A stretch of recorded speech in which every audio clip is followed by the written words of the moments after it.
vidéo va traiter pour vous le thème des métiers traditionnels et les métiers modernes. On ne va pas bien sûr faire ou présenter une liste de métiers traditionnels ou modernes, mais surtout, on va orienter le sujet vers le choix d'un métier, surtout lorsqu'on est encore sur les bancs de l'école ou au lycée. Et parfois, on fait un choix spontané, surtout lorsqu'on nous pose la question, qu'est-ce que tu veux devenir dans l'avenir. Donc, on leur dit la première chose qui nous vient à l'esprit, soit on veut être comme son père ou sa mère, ou bien comme quelqu'un qu'on aime. Mais une fois devant cette décision, c'est-à-dire lorsqu'on grandit, il faut bien choisir, bien sûr, un métier. Pour cela, il faut opter pour les études et la branche qui nous permettront d'atteindre notre objectif et d'accomplir notre vœu. Cela commence bien sûr par une bonne connaissance de ses capacités et aussi par une bonne orientation. Allez, on passe à la rédaction. Donc, comme vous voyez, choisir un métier est une décision très importante à un moment de la vie de tout un chacun. À votre avis, sur quels critères doit se faire ce choix et quel métier préférez-vous exercer dans l'avenir? Toujours, comme d'habitude, on lit bien le sujet et on essaie de comprendre, bien sûr, voilà, les idées ou bien ce que nous demande le sujet. Après, repérer et souligner les mots-clés, puis définir les parties du sujet. Par exemple, ici, nous avons, à votre avis, sur quels critères se fait ce choix. Donc, il faut parler, il faut discuter sur ces critères. Et quel métier préférez-vous exercer dans l'avenir? Introduction. Un métier est dans l'introduction, comme je vous l'avais toujours dit, on commence toujours par une définition du mot-clé, puisque ici le mot-clé c'est le métier. Donc un métier c'est une activité qu'on exerce dans un domaine et pour lequel on touche une rémunération, c'est-à-dire un salaire.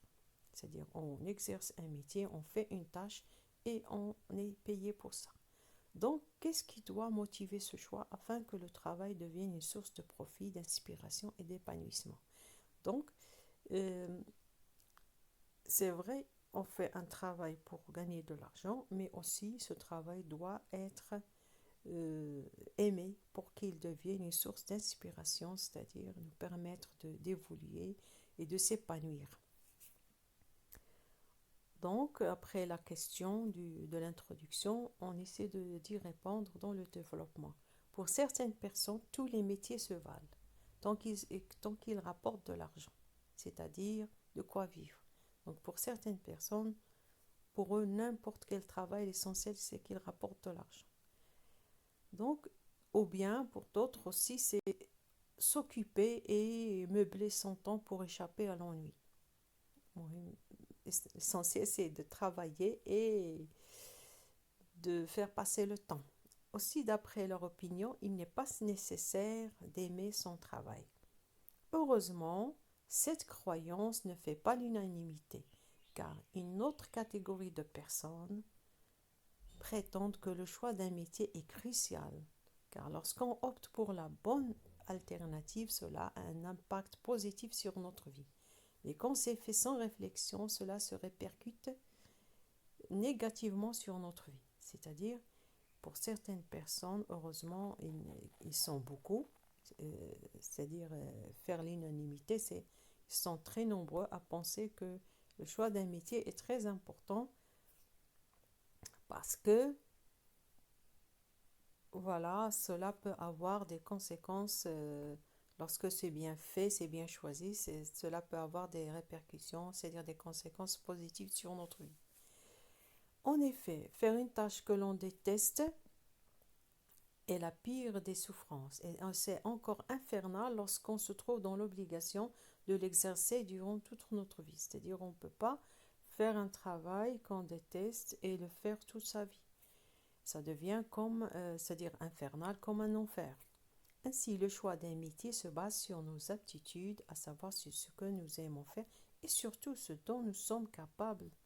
C'est-à-dire il faut choisir un métier que nous sommes capables de faire. D'ailleurs, cet amour pour notre travail nous poussera sûrement à réussir et à s'épanouir, qu'il s'agisse d'un métier moderne ou d'un métier traditionnel. Prenons l'exemple dans la boîte à merveilles. Le père du narrateur, Sidi Mohamed, était un tisserand. Il gagnait bien sa vie car il excellait et ses djellabas étaient réputés à Fès. C'est-à-dire que ce soit un métier traditionnel ou un métier moderne, il faut bien le faire. Exceller, c'est-à-dire il faut être excellent dans son travail si on veut être apprécié, si on veut évoluer, si on veut avoir bien sûr un bon avenir. Personnellement, je compte exercer un métier moderne en rapport avec les nouvelles technologies, car cela peut m'ouvrir beaucoup de portes et d'opportunités. Donc, les nouvelles technologies, ça peut ouvrir des opportunités, que ce soit dans les métiers modernes et même dans les métiers traditionnels. On arrive à la conclusion qu'on tire toujours du développement. Par conséquent, quel que soit le métier que l'on choisisse, il faut le faire avec conviction afin de le bien faire et de le parfaire. C'est-à-dire, quel que soit le métier qu'on va choisir, moderne, traditionnel, en rapport avec la technologie ou non, il faut toujours être excellent dans son travail. Il faut toujours bien faire son travail. Et bien sûr, on termine par cette phrase très célèbre de Voltaire qui avait dit, donc on dit, le travail nous protège de 3 maux, l'ennui, le besoin et le vice. C'est-à-dire que le travail nous protège de l'ennui. Lorsqu'on travaille, on est occupé. On ne reste pas sans rien faire. Et le travail nous protège du besoin, c'est-à-dire il nous protège de la pauvreté, puisqu'on gagne chaque mois de l'argent pour vivre. Et aussi, il nous protège du vice, parce que le travail, il nous occupe. Et il occupe aussi notre esprit. Et on n'a pas de beaucoup de temps libre pour penser à des activités malsaines, à des activités négatives, que ce soit pour nous ou pour notre entourage. Donc, vous avez là le sujet. J'espère que le traitement est satisfaisant.